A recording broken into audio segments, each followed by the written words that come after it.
Bom dia, pessoal. Meu nome é José Augusto, esse é o Daniel Bicalho. Nós somos o do tema 6, que é o significado das placas de informação de equipamentos elétricos, monofásicos ou trifásicos e de alta ou baixa tensão. Então, bom, o objetivo do nosso trabalho é apresentar essas informações dessas placas. Então, o nome já é bem autoexplicativo, né? Ele vai trazer as características desses equipamentos, tanto características físicas, elétricas, pode ser característica de proteção, e não só trazer informação, mas também é importante citar que essas placas de informação tendem também a sinalizar sobre a segurança dos equipamentos, principalmente equipamentos de alta tensão. Geralmente você vê umas placas dizendo, né, que é alta tensão, para tomar cuidado. Então tem também não só a parte informativa, mas a parte de sinalização. E outro ponto também importante é que essas informações elas não são informações aleatórias. Existem normas regulamentadoras que trazem quais informações deve conter em cada equipamento específico. Então, falando sobre as normas técnicas, aqui eu coloquei algumas.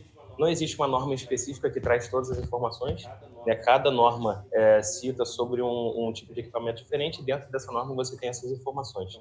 Então, por exemplo, a 60034 é sobre máquinas elétricas, a 60204 é máquinas rotativas, 60529 a parte de grau de proteção, tem as NBRs aqui para alta tensão, baixa tensão, a 15920 para transformadores, do I3E também. Então, aqui é só alguns exemplos de pesquisa.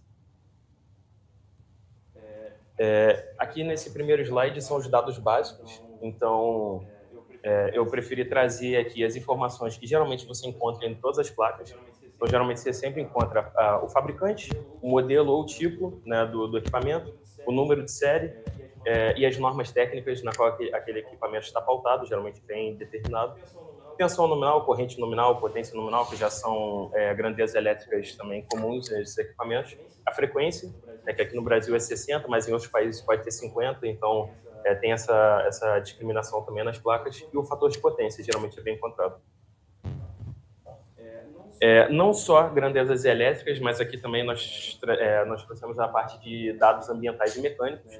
Né? É muito comum em motores, por exemplo, você tem altitude, parte de temperatura, tanto a temperatura máxima quanto a temperatura de isolamento do motor, peso e dimensões, e a parte de método de resfriamento também do motor é bem comum de encontrar.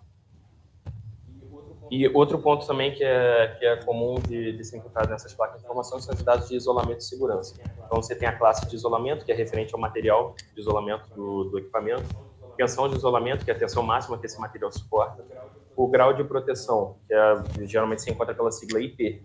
E até em celulares, inclusive, é muito comum você encontrar o IP67, por exemplo, que é contra respingos d'água, ou, se não me engano, até 1 metro.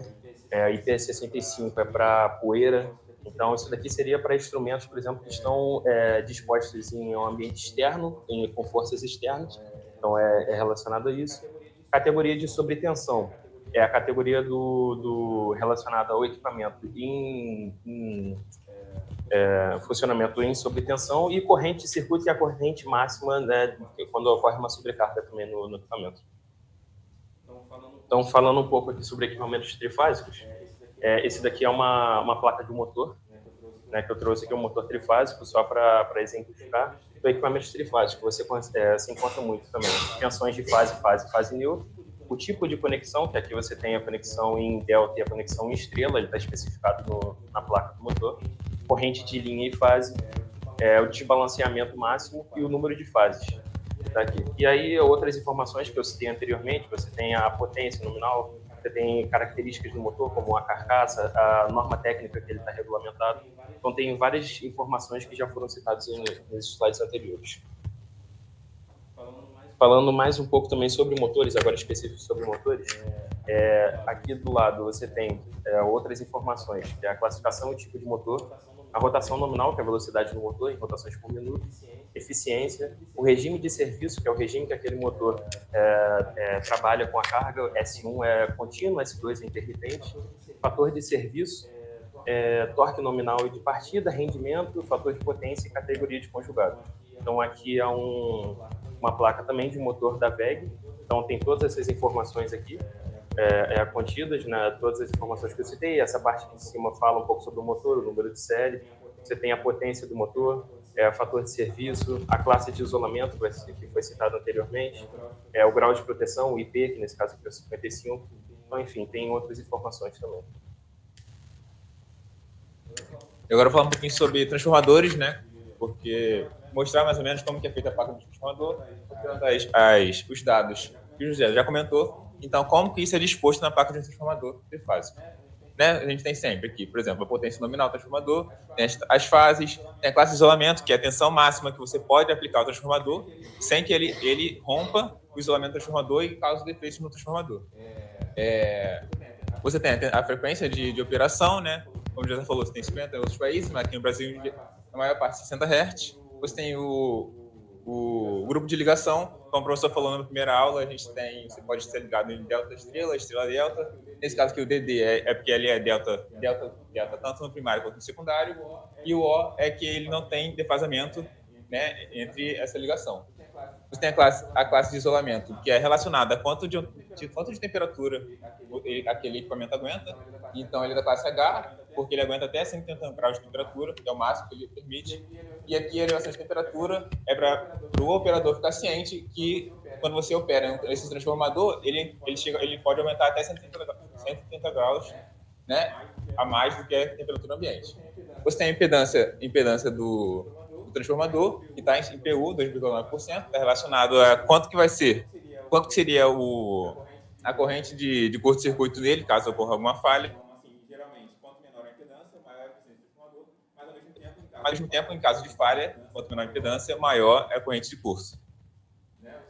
Você também tem o grau de proteção, como o José falou. Esse transformador é IP44, que provavelmente deve estar em algum ambiente não tão protegido, então ele tem que ter uma proteção maior para não ser danificado. Você tem o código do equipamento, número de série, a data de fabricação e o peso dos transformadores. Aqui embaixo você tem toda a ligação elétrica do transformador para auxiliar o operador na hora que for montar o circuito. Então, os terminais dele, terminal secundário, 220, e o terminal primário. No terminal você pode colocar tanto 380 quanto 440 nesse transformador específico. Aqui falando um pouquinho sobre equipamentos de proteção. Trouxe o exemplo de um disjuntor para mostrar para vocês como funciona, como é colocado os dados em um disjuntor. Então, basicamente, um disjuntor, você vai ter sempre a marca, né? A marca, como sempre, marca do equipamento. Você vai ter o modelo do equipamento, que é relacionado à marca, cada marca tem o nome do equipamento. E em disjuntores, por exemplo, você tem essa daqui, C25, que é relacionada à curva a classe do equipamento. Por exemplo, o C, ele por exemplo, o C25 significa que a corrente nominal dele é de 25 amperes. Só que o C significa que o disjuntor vai desligar a corrente de 5 a 10 vezes maiores do que a corrente nominal. Esse desligamento tem duas formas de fazer no disjuntor residencial, que é o mais comum, que é o térmico, que é, por exemplo, se a corrente nominal é 25, mas a corrente está ali em 27, aí ele demora um tempo a desligar ainda, porque esse desligamento, quando a corrente é um pouquinho maior, é feito através do aquecimento. Então, o disjuntor verifica como está sendo feito o aquecimento e desliga relacionado ao aquecimento. E também tem o magnético. O magnético seria em caso de curto-circuito, porque a corrente aumenta tanto que há uma variação maior no campo magnético que causa o desligamento do disjuntor. Aqui embaixo a gente tem a capacidade de curto-circuito, que é 3.000 amperes. Nesse caso, então, o fabricante ele garante que até 3.000 amperes o equipamento vai desligar o circuito e impedir que os equipamentos sejam danificados, mas se for um curto-circuito de mais de 3.000 amperes, o fabricante não garante que o disjuntor vai atuar normalmente e proteger o circuito. Aqui embaixo a gente tem as tensões nominais de operação, a frequência, também tem aqui o grau de proteção. Como o disjuntor é feito para ser operado em ambientes fechados, ele não tem um grau de proteção tão alto justamente porque não é necessário, né? O disjuntor fica fechado no quadro, não tem a necessidade de um grau de proteção tão alto. E aqui é a NBR que regula os disjuntores. Claro, os dados mais autoexplicativos, né, que são os alertas de perigo, né? o símbolo de atenção, o aviso de perigo ou morte, instruções de manutenção, e os símbolos de equipamentos de proteção individual, que é o EPI, né? Isso aqui já são autoexplicativos, justamente são símbolos grandes, né, para ficar explícito os perigos de placa de uso de EPI. E aqui agora falar um pouquinho sobre como são feitos os dados, né, os dados de instrumentos de medição, em específicos analógicos, que é o que a gente vê nesse laboratório aqui, por exemplo. Né, nos analógicos, a gente tem os símbolos que mostram se o equipamento funciona com corrente contínua, alternada, corrente contínua, alternada monofásica, trifásica, equilibrada, desequilibrada. Nos equipamentos analógicos, aqui no laboratório, por exemplo, a gente tem símbolos para ensaio de tensão, que é tensão suportável, né, aqui é 500 volts, aqui já é mais de 500 volts, né, por exemplo, podendo ser até 2000 kV. Então, e também tem o símbolo de classe de exatidão, porque nos analógicos a forma de medição de erro é diferente. Então, esse 1,5, por exemplo, significa que se você tiver numa escala de 100 volts, no equipamento, um voltímetro, por exemplo, então o erro daquela classe é de 1,5% dos 100 volts. Então, se você medir 5 volts, ele pode ser até 6,5 ou até 3,5. Mostrando mais algumas coisas aqui.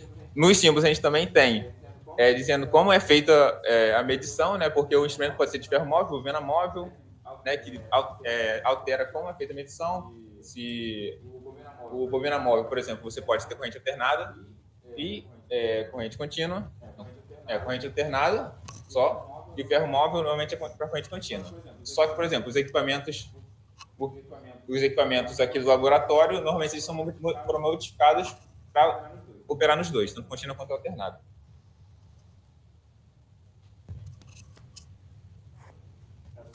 Só para finalizar, então, o trabalho, a conclusão, basicamente é identificar as funções básicas dos equipamentos, identificar os limites de operação do equipamento e auxiliar na operação e manutenção dos equipamentos. E aqui as referências.